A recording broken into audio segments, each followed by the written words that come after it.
Mic check, mic check. And I think we are all good. All right. Ooh, all right. Excuse the camera quality for a moment, but um, hey everyone, welcome back to the Pause Menu Podcast. It has been a while, and for that I apologize. Life has been very hectic, very all over the place, but I hope to get brand new pause menu content out to you guys as quickly as possible, as soon as possible.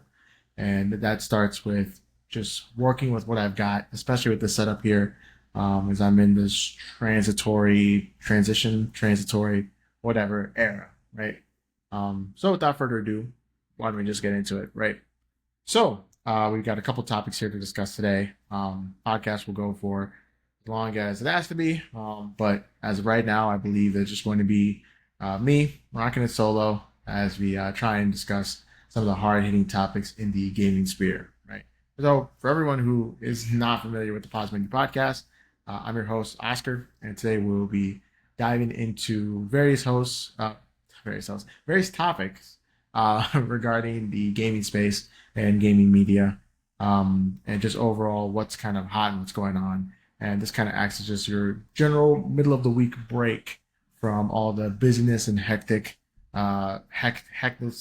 of life, to allow you to just digest some cool info and get into some good discussions and conversations regarding gaming. So if you're a fan of gaming as a whole, um, but yeah, so enough dilly daddling. Let's get right into it. So the future of digital versus physical games. So for a lot of people who may not know, I now have a TikTok, and on that TikTok, I talk a little bit about gaming news, gaming topics, anything that really comes to mind. And I've had a good amount of success there lately, especially for someone who's just kind of just been posting, trying to draw as much of an outline for it as I can, but just really posting in general. But I've spoken a little bit about this topic yesterday, actually, at the time of this recording, at the time of this episode. And it really just brings me back to overall the various different YouTubers and content creators that I've watched discuss this topic. So people like Orbology, Mystic Ryan, people like Heck and Steve, just a lot of different collectors within the space who have talked a little bit about the importance of having digital and physical video games. So I'd say that the future is definitely not as bright as I'd like it to be, or as many other collectors would like it to be as well. Digital games offer a kind of convenience and ease of use that physical games have not gotten around to, and that's mostly because they've been stifled in that way, right? Physical games, it's normally as simple as walking into a store, saying, "Hey, I'd like to purchase this game if they got it in stock." You're in and you're out. But oftentimes, different carriers will stop carrying physical games and they will switch over to kind of digital only formats. I think a lot of people have seen those cards where you can scratch out the back of it and download a game with a download code. And sometimes people just opt in for that. Sometimes people will just opt to be in the comfort of their own home and download the game through a digital marketplace. And I think that is one thing that really is the determining factor in the fact that we are losing the battle between digital and physical games, trying to keep physical media as a whole alive. And it's because of just simply the ease of use, right?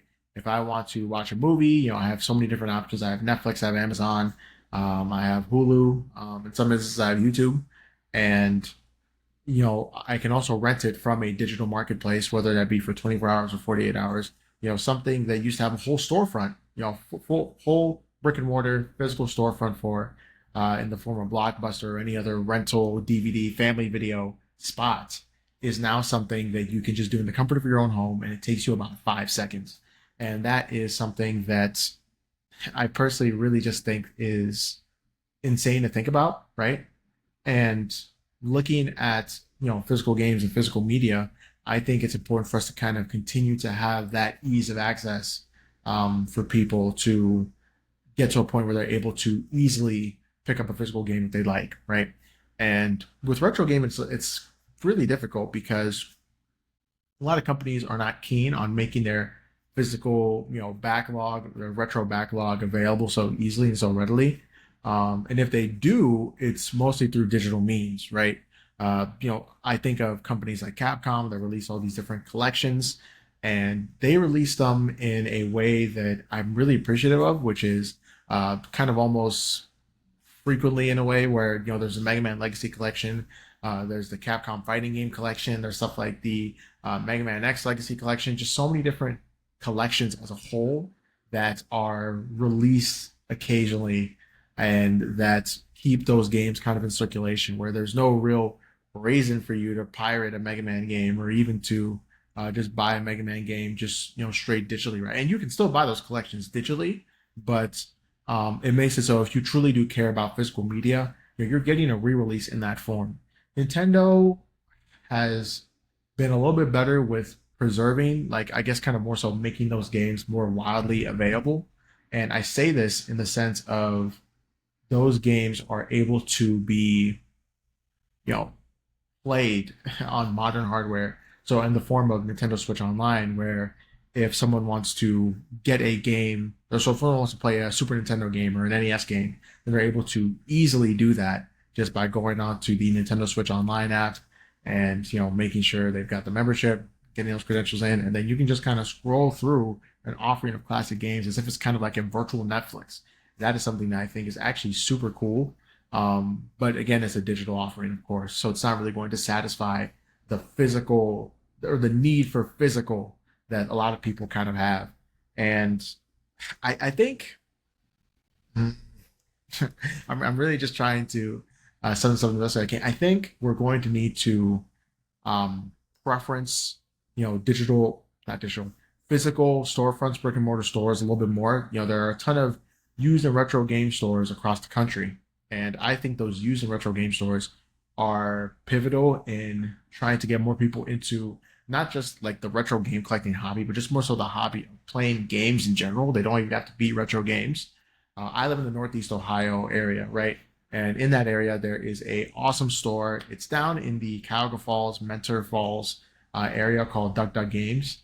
Phenomenal store. If you're in the Northeast Ohio area like I am, then I would highly recommend that you check it out as well. And they're awesome because they have all these different retro selections, but they also have all these current modern gaming selections. So if you wanted to suddenly go, you know what, I never got into the PS4, right? I want to try and see if I can get into that side of gaming or that library of games, right? And maybe you don't own a PS5 because the PS5 is backwards compatible with the PS4, but nonetheless, right? And you said you wanted to get into that. They have PS4s or Xbox Ones, or even Xbox Series X's and PS5s and Nintendo Switches, where if you wanted to get into a more modern side of gaming, you could do that. And I feel like having more of those options aside from those franchises and chains, so things such as a GameStop or as the Exchange. The Exchange is kind of like more of a Midwestern one that we have. I don't know if it's in other parts of the country, but I think it's mostly primarily in the Midwest. But if you kind of want to get into more of those things, then it is something where you don't really have that many options, right? Or the average consumer doesn't know they have these many options, right? And sometimes it takes a little bit of digging, not too much digging, of course. I'm pretty sure I found DDG through a Google search, right? And I think I think that it is one of those moments where it requires a little bit more research than the average consumer is willing to put in. So where do we kind of go from here? I think we kind of have to take the next step into our own hands and start to promote those ideas and those values and even just those storefronts that can perpetuate those ideas and values, push them to the forefront, right? Because there's no reason for the average consumer to care about physical media, right? But then when you bring up issues such as ownership, when you bring in issues such as having those, it relates to ownership, but having licenses potentially revoked, right, in the future, or even just coming to a point where the only option you have is digital media, and you don't really have that option anymore because as much as the consumer likes um, convenience, they also like having options. And if you take away an option from a consumer, eventually they're going to realize what they're missing out on, which is the ability to have a physical game, the ease of physical games, because having a physical having physical media in general has its own benefits, right? You don't have to mess around with, day one updates and patches most of the time. Most of the time, you don't have to mess around with day one updates and patches. And, generally you have the point of the fact that you can, sell it, trade it, whatever you'd like to do with it, because it is physically yours. It is something that is in your possession, in your own hands. And that actually brings me into a really awesome segue, right? Doesitplay.org. I'm pretty sure it's .org, but just if you look up Does It Play, it will show up. And they're a really good website that focuses on games that you can, play fresh off the disc, right? It has sections for games you can play fresh off the disc, or maybe the game is only partially on the disc, or the game isn't really on the disc at all. It will note all these different things so that you can, make a more informed decision if you're one of those people who truly does not like buying a game only to find out that you basically kind of just bought a key for the game or a license for the game. And that's not something that's prevalent by any means. It's just something that happens with a couple games, right? And I know some people who are, a little bit more casually into gaming that would appreciate having a resource such as this. And I feel like that is something that we just need to continue pushing, right? In terms of how the future looks for that, right? Like the future outlook for that, I think that it doesn't look great right now, but the fight can continue on, right? We can continue on advocating for these things, advocating for the beauty of physical media and what it can do for, what it can do in a future. Sorry, what it can do in a future where technology continues to advance, graphical leaps continue to shorten. We don't have to give up something as great as physical media, right? Even though digital convenience has brought a lot of people into the gaming space, and it has made it a lot easier to be a gamer, and it has given people a way to play great games without shelling out a cool $60 or $50 every single time they do it. The digital age is not something that is just filled with negatives, but at the same time, though, we don't want to lose physical media as well. So how can those two things coexist? I'm pretty sure somebody way smarter than me can figure it out. But at the same time, though, I one thing I know for sure is that I want physical media to be here, and I want physical media to continue to be a presence in the gaming space, particularly because gaming being such an interactive medium and an interactive art form, it's important that there are people that can own, arts that or they're well, that feels weird to say that there's people who can engage in art on their own terms, right? And if that means having physical media, then so be it. So yeah, so that was kind of a lot, but anyway, moving on. Next point I got here is just the Switch 2 era as a whole, kind of predicting how that's going to be going. I wanted to originally make a video on this, but I didn't get the chance to, so I'll just kind of be discussing it overall on the podcast. But predicting the Switch 2 era, I'd probably say that compared to the Switch 1, because let's actually start from a point of reference here. Comparing it to the Switch 1 era, I would probably say that it is going to be a little less successful. It's not going to be a ton. It's not going to. We're not seeing a Wii U, or we're not in for a Wii U sized decline or drop off, but we're not in also for a sudden rise or sudden boost, right? And this is just something that you kind of come into terms with when you make a sequel device of any kind, right? That is more or less kind of the same thing from its predecessor. Now we have seen this kind of debunked, and as I spoke a little bit, as I finished my sentence, I felt as if I was trying to draw back from examples in gaming's history, but the PlayStation 1 to the PlayStation 2, obviously the PlayStation 2, that was a much bigger leap, and it was something that, is now regarded as the highest selling console of all time. Maybe the Switch 1 will catch that. I believe the Switch 1 will catch that, but that's not the point of what we're talking about here. But I feel like just the fact that the Switch 1 has sold so many units as a whole is why I don't think we're in for a PlayStation 1 to PlayStation 2 situation, or we're even in for a Xbox to Xbox 360 situation, right? I think we're more so in for just kind of a small little drop off, right? I think one thing that we see here is with the PlayStation 4 and the PlayStation 5. Now, the PlayStation 5 is selling well. It's doing its thing. It's outlapping its only piece of competition, which is the Xbox Series X.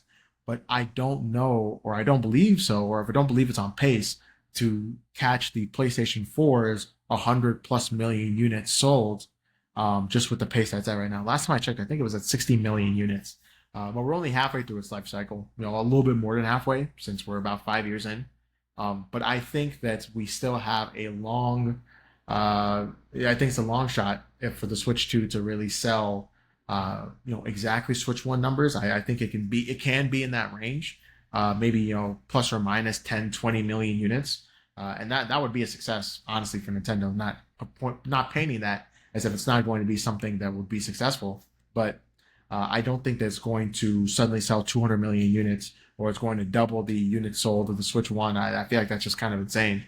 Um, but I also want to look at it, of course, from a gaming standpoint, moving away from just the business talk because that doesn't really, affect us as gamers, right? Like, how exactly is the Switch 2 era going to compare in terms of the quality of games that we got from the Switch One? And the Switch One, we saw some great entries in a lot of beloved franchises. Some of the best entries in beloved franchises, a lot of people would say. There are some people who consider Breath of the Wild to be the best Zelda game. There are some people who consider Odyssey to be the best Mario game. I consider Odyssey to be the best 3D Mario game. I consider Breath of the Wild to be like the second or third best 3D Zelda game. And stuff like Three Houses, which I haven't played the rest of the Fire Emblem franchise, but Three Houses is what kind of made me obsessed with Fire Emblem as a whole.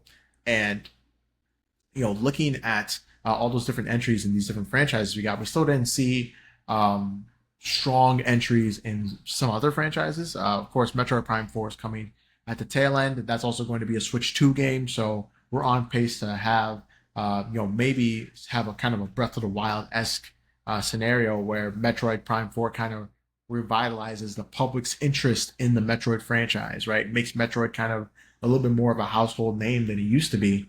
Um, and maybe even something like a Star Fox. We didn't get Star Fox on Switch One.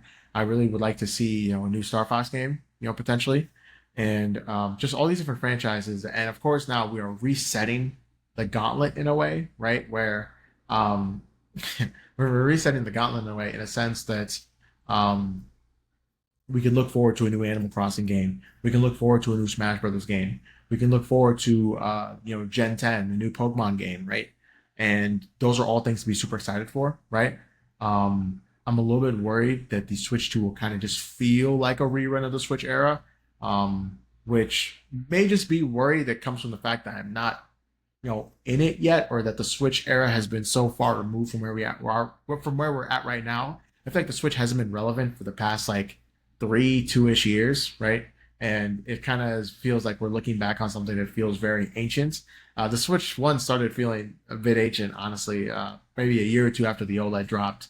The OLED kind of gave us a little bit more of a breath of fresh air with the better screen rate, better refresh rate. But I think that a lot of people were starting to be like, okay, like I think we can use something a little bit more powerful here, and that is something that you know, I think would be cool if we could hop into the Switch 2 era and kind of feel something a little bit different compared to the Switch 1. Even though I think that the Switch 1 era was a success, a lot of great games came out and made a lot of people gamers, and I'm very, very grateful for that.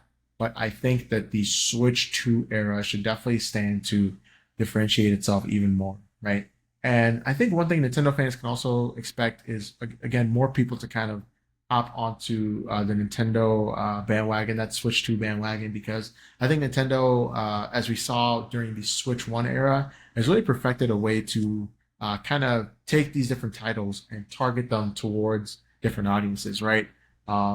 There is pretty much every kind of gamer under the sun that is well represented under the Switch One. I believe that. I stand on that.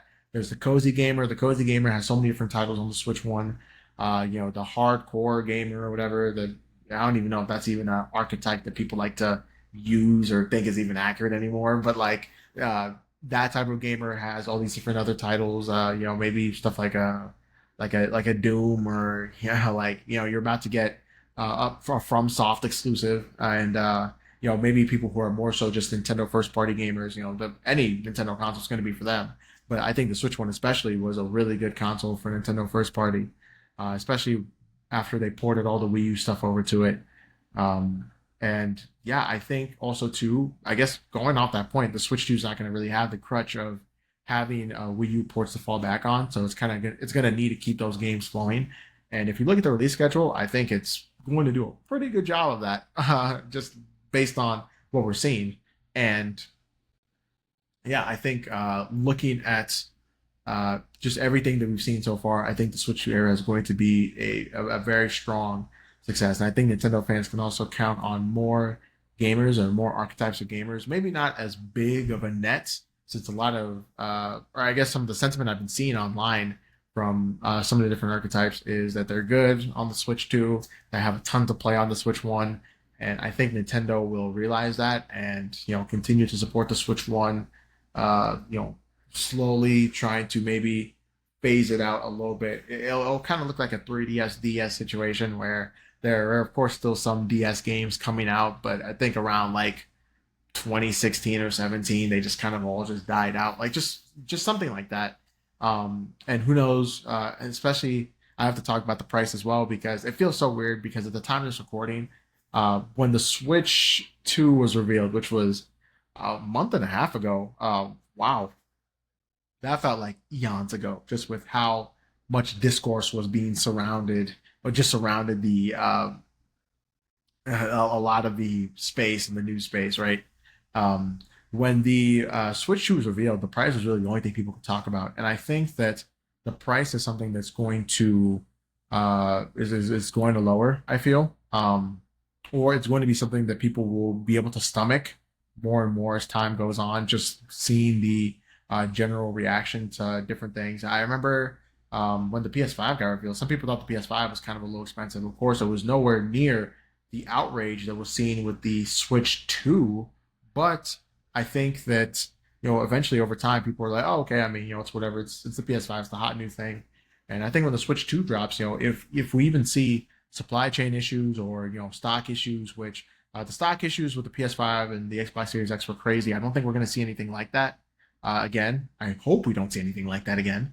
And I think that uh, this it's really going to be one of those things where consumer sentiment's going to change, and I hope it does, honestly, because the Switch 2 is a good product. Just off what I'm looking at right now, I think it's a good product, and I don't have it in my hand right now.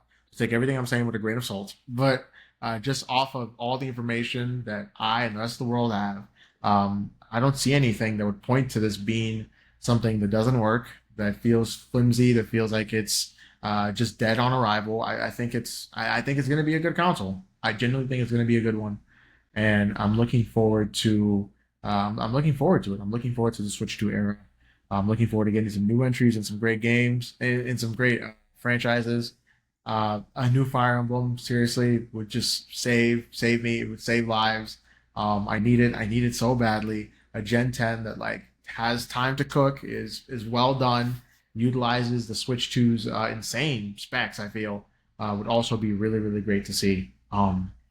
And yeah, yeah.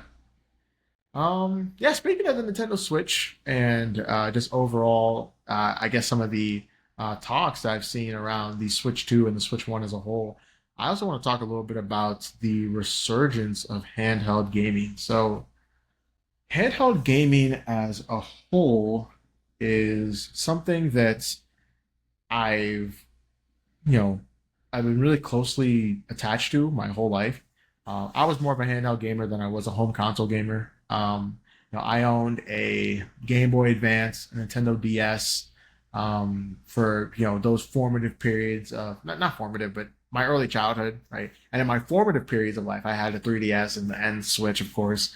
Um, but I've seen a lot of people get into older, handheld stuff like the PlayStation Vita, the PSP. If you're on TikTok in any way or on the gaming side of TikTok, or maybe even just if you're on a general for you page, right? You've seen the Rukia PSP edits, or the aesthetic PSP edits, all black goth, stuff like that. And the PSP is a great system. The PS Vita is also a great system as well. It's been getting a lot of love, and I think it's gonna embolden Sony to maybe take another look at doing a potential handheld. I know Xbox is pretty much all but confirmed doing another handheld, or I think they have confirmed it actually, just based on some of the things that Phil Spencer and some people at Microsoft have been saying. But I think the resurgence of the interest in handheld gaming is really interesting to look at, especially from somebody that grew up in the early 2010s, where a lot of people thought that mobile gaming was going to kind of kill handheld gaming, and that handheld gaming was kind of on its way out, especially with the 3DS struggling and the Vita especially struggling. A lot of people thought that, oh, this is just done, right? And Nintendo made a very risky and bold move, which was combining their home console division and their handheld division into one. And it's really insane to think about it. If that failed, then Nintendo would just it'd be over, because a lot of the talk during the Wii U and 3DS era was how Nintendo had this massive war chest, and they could have three consoles fail before they go under. But it was kind of clear, just based on how they were moving with the Switch, that they couldn't fail. Like there was no room for error. I don't even think I'd be surprised if we could even talk about the Switch potentially failing in Nintendo's doors. But I think I remember the CEO of the Pokemon company saying that it was going to fail because of phones or something. And we laugh at him now, but I think other people had that similar take. I think a lot of people forget the fact that people weren't impressed with the Switch one when it dropped. I think IGN gave it like a 6 or something, and some people were like, "Oh, the hardware is just kind of flimsy. It feels like an Android tablet," and blah blah blah. And then the game started coming out, and people were like, "Okay, yeah, no, this is pretty good." Then it started flying off the shelves, and then in 2020, it went crazy. It did not go back, and I think that it really saved handheld gaming. And I'm being 1,000% when I say this, because looking at the trends of different competitors, um, just shows that these things would not be possible if the Switch did not pave the way, right? Looking at stuff like the Steam Deck, right? Valve making hardware is something that is insane to me. Not insane to me in the sense of that it just feels, ludicrous, or it's either out of their mind or something, but it's just, I just would never have pictured Valve doing that. They just seem so focused on Steam. They didn't even want to develop games anymore. So I just it's telling me, if you went back in time and told me that they were going to develop their own new hardware, I would have just been like, "What are you talking about? That is not happening." Um, but the Steam Deck has been a massive success. My brother, who's been a regular on the show before, Kalechi, he loves his Steam Deck, and for good reason too. It's awesome. I have a ROG Ally. I don't use it as much as I'd like to. I'll just say that right now. But the ROG Ally is an awesome piece of hardware, right?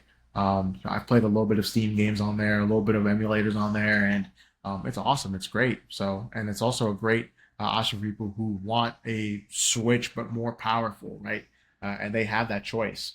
And I think too, just looking at the modern resurgence with that, where a lot of different modern options are starting to get there. And oh, almost forgot to say this, but the PlayStation Portal as well. That was something I don't think Sony would have done a while ago. I think they would have just been like, oh well, maybe you could stream a PS5 game from your phone or something. But like making actual dedicated hardware to stream PlayStation 5 games. And then eventually they made it so like you don't need the internet anymore. So I think you can just kind of stream it uh, directly from your portal or something, as long as it's connected. Um, Made it so, yeah, no, this is this is it. This is it. Um, but even looking at the retro revival, right? I've seen, the the PlayStation Portable, the PS Vita start to shoot up in interest. I've seen the Game Boys, DSs, 3DSs stream up, especially the 3DS, especially the 3DS. A lot of people have been talking about how much fun they're having with their modded 3DS, how much they're taking their 3DSs on train rides, on picnics, on walks, whatever. People are closing their 3DSs, hoping they get some street passes. Like it's been awesome to see, right? And it is something that I hope I continue seeing, especially once the Switch 2 comes out. And it's, I guess, also to relate this back to what I was saying earlier. This is why physical media is so important, because even though a lot of those people are modding their handhelds, and they are using those modded handhelds to play games on the devices in dubious dubious manners. Um, I still think that it just shows that people want to just kind of disconnect in a way that physical media allows them to, where it's like putting something into a device, right? and playing something independent of the internet. You don't have to be connected. You don't have to be game sharing. You don't have to be uploading your screenshots to Twitter from your Xbox or your Switch or something. Like it just is beautiful to see people just embrace the the previous generation, something that is older than them, and just appreciate it for what it is, right? Or something that is, in many cases, not older than them because there's a lot of people who are my age, that 23, 24 area, and they're just wanting to go back and experience something from the past. So that's how I got into game collecting. I just wanted to experience my past a little bit, and the resurgence of handheld gaming is just super, super awesome to see, and especially as adults as we get super busy and we're living super busy lives. Handheld gaming kind of gives us opportunity to be out and about and kind of take that break. I wish this resurgence was kind of there with previous home consoles. We saw it a little bit with kind of like the PlayStation 2 and maybe like the Xbox 360, PS3, Wii. But I think that the the handhelds have really gotten people because you can be out there on a plane, right, playing playing some Pokemon, right. And I'm speaking from experience because I was just on a plane playing some Pokemon. After recording this, I'm going to get back on a plane and play some Pokemon. And you could be out and about, taking care of what you need to take care of, right. Maybe you're waiting at a doctor's appointment. Maybe you are as I said before, on a train, and you just want to entertain yourself while you're waiting, right. Instead of taking out that phone and hopping on Twitter, Instagram, YouTube, you can just open up your 3DS, do something interactive, and just play a game, right? And that is something that I find to be super cool. So I'm happy about the resurgence of handheld gaming. It's awesome. It's dope to see, and I hope it continues. I know trends, rise, they come and they go, but I think I think this is something that's going to stick with a few people. So maybe not everybody, but a few people. So, whew, all right. So those were all my topics for today. But I'm going to jump into the praise and raise. So for everyone who is new to the show, praise and raise is pretty much where we, if I had more hosts, it'd be we. But where I guess for this episode, I'm going to offer up some things that I'd like to shout out, praise, or some things I'd like to kind of condemn, or like raise, right? Like raise this to the ground. So I've only got praises, for this week. And my first one is going to be for Xbox and Microsoft and their Game Pass strategy. Now, I think Game Pass is a super awesome service. I just talked a little bit about digital versus physical games. But again, as I mentioned before, digital is not something that just has negatives to it. And the cool thing about digital media, of course, is its convenience. And Game Pass is super convenient and super cheap. I genuinely believe that a gamer can just survive off Game Pass alone. Men may not be able to survive off bread alone, but a gamer can survive off that Game Pass. You know what I'm saying? And Xbox has been pretty on point with their strategy, right? I believe a couple weeks ago, the Oblivion remaster and Claire Obscure Expedition 33 came out on Game Pass, and people were able to play phenomenal games, right? Day one on Game Pass, and they didn't have to spend that much money on it. Of course, there's a subscription fee, right?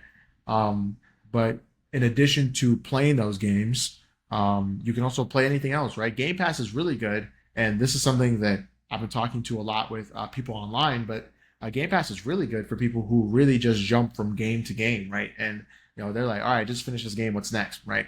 On the exact same system, right? And I think Game Pass is awesome. I think Xbox and Microsoft are doing a cool thing, an awesome thing with their strategy.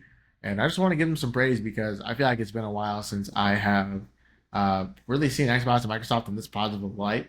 They're not competing in the console space anymore, but that seems like it's totally fine with them. So I guess it's totally fine with me. So yeah, next up, I've got GameStop's bounce back. So I'm praising GameStop a little bit. GameStop has been pretty good lately. So, especially when it comes to retro game collectors or just people who are interested in retro games. So recently they released the retro game like kind of initiative or like a retro store initiative.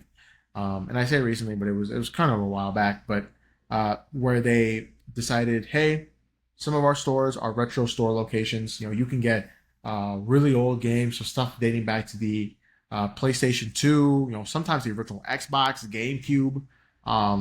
And Yeah, it's just one of those things where they've started to really look after you when it comes to retro game stores. And I think a lot of people now, as we've grown older, have realized that GameStop is really not too different compared to some retro game stores when it comes to the value they give you back for their games. Now, sometimes, it's egregious, but oftentimes people are trading in games.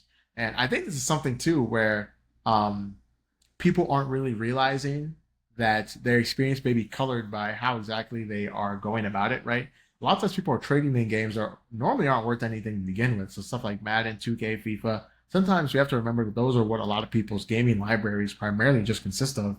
And they are trading those in and expecting to get back like, half the value that they got for them. But in reality, those games are not worth anything because the year after they're going to go offline and they're going to be basically unplayable, right?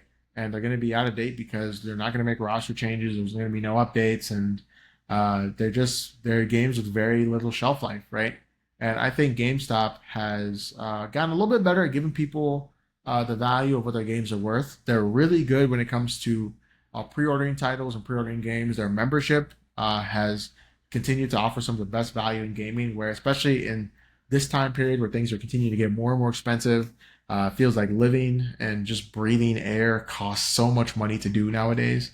It feels like it costs an arm and a leg. They have gotten to a point where they are offering so much value and so much bang for your buck, right? Um, and that is something that I think is cool, right? I think GameStop is really redeemed itself, right? It just hasn't really had to do much PR legwork either. It's just a matter of just being a really good store for retro gaming and just for people who want to buy physical media in general, right? And I feel like we've started to realize it's like that Thanos meme where perhaps I was a bit too harsh on you once we realized the direction things were going in. And yeah, I want to give a little bit of that praise to GameStop. So we always close off with what we've been playing recently. This time it's just gonna be what I've been playing recently. So I've got a couple things here. First off, I mentioned how I was playing Pokemon on a plane, but Pokemon Heart Gold, I put that game on hiatus for at least a little bit, and I got back to finishing it a few days ago. The cool thing about Pokemon Heart Gold, and I've replayed this game. There's a replay that I'm talking about, but the cool thing about Pokemon Heart Gold is that it just feels very complete. I was gonna do the post game, which is basically you go to Kanto, face the Kanto gym leaders, and you beat Red. But I was like, okay, let me just move on to the next Pokemon game I have on my list, Alpha Sapphire. And it's funny too because I forgot my copy of Alpha Sapphire, back in Ohio, where I'm from, and I was like, "Ah, I really want to play this game though. So I modded the 3DS I brought with me because it wasn't modded. I modded it solely so I could play Alpha Sapphire, but yeah, that's getting ahead of myself. So I think the cool thing about Heart Gold is that it feels so complete, and just replaying through it again, it just made me appreciate just what they used to do with these Pokemon games, man. And of course, Game Freak is a company that is not all to blame for the woes that have gone on with Pokemon's quality as a whole, but they're still kind of implementing a 2D development style to a 3D environment. And um, I think it would really benefit them if they were just kind of take some notes from their previous games, right? I think that Heart Gold shouldn't really just be the only game where you can go and explore a different region. Some of the DLC has kind of tried to tip their water into that or tip their toes into that area, right? By letting you go to different areas. They're just in different regions, but they just feel like they're not really associated with the region that they're part of. Like I'm looking dead at you, Blueberry Academy. Um, but alas, right? Um, I think that I think that Pokemon Heart Gold's great. It's phenomenal. It's an amazing game. It's one of my top three DS games of all time. One of my favorite Pokemon games of all time. And I'm grateful I got a chance to replay it again. So I'm kind of doing this Pokemon marathon before Legends Arceus comes out. But I'm saving kind of the whole meat of the meaty Pokemon marathon, which is every single mainline game alongside the side games for next year, where the Pokemon 35th anniversary is like 30th and 35th anniversary happens. So, and that's probably when we're getting Gen 10. So, but yeah, moving on. Oblivion Remastered. So, I'm playing Oblivion. This is my first time playing Oblivion, and I like it. I like it a lot. I'm taking a bit of a break from it, especially because I'm starting to pare down a little bit on my subscriptions. So because I was playing it through Game Pass originally, because when they revealed that it was, right there, that it was coming out like immediately, I was like, all right, I got Game Pass.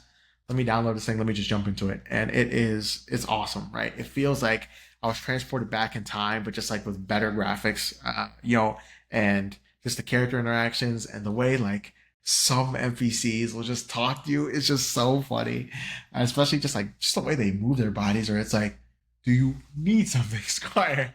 Like it's like it's just stuff like that, and um yeah, Oblivion's great. Combat's kind of just whatever, but the story is actually kind of engaging. It's really fun to just walk around and explore the world, and some of the quests you got, like the Dark Brotherhood line, is just so fun. I love killing people for the Dark Brotherhood. It's great. It's great. Um, and yeah, no, I like it. I like it. Um, and I believe that's just kind of really it in terms of stuff I've been playing consistently. Um, I did a replay of Slide 3, but that is something that I kind of want to talk a little bit more about in the video, the Slide 3 video that will be coming soon. So, um, but yeah, and of course, going into that, like to plug in my socials. You can find me on YouTube at Ganache. That is Gonash. So that's kind of my YouTube channel where I try and just make different videos regarding gaming, whether that be gaming topics. A lot of my videos are surrounded around games that I play and just kind of want to talk about, whether that be their story, what they meant to me, etc. But you can also find me on Twitter as well. So that's on my handle, GONASHX. And you can also find me on Blue Sky as well, that same handle, but I don't really use Blue Sky as much. And yeah, thank you guys so much for tuning in, and I'll see you guys next time.